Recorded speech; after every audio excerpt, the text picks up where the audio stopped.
Hey guys, welcome to Buttonsmashers.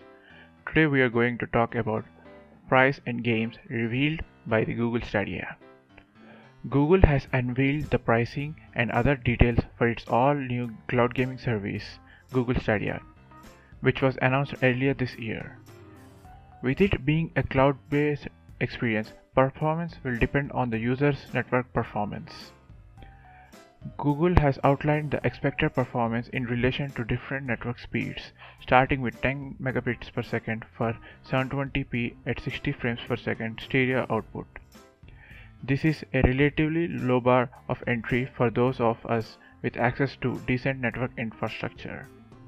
For even better performance, the second tier begins at 20 megabits per second for 1080p 60 frames per second HDR with 5.1 surround sound, and the highest being 35 megabits per second for 4K 60 fps HDR video with 5.1 surround. This is all possible within a Chrome tab. Stadia's Pro edition will cost $10 per month. The Founders edition is priced at $130 for the hardware starter kit with 3 months of premium service.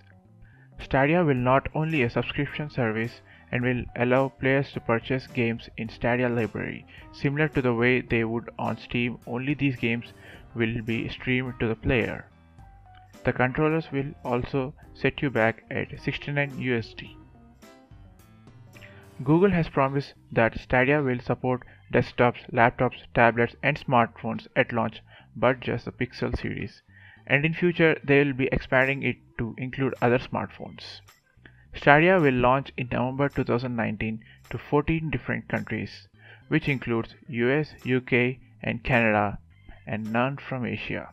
At release, it will include 31 games from 21 different publishers, with games from Capcom, EA and Rockstar Games yet to be announced at E3 2019.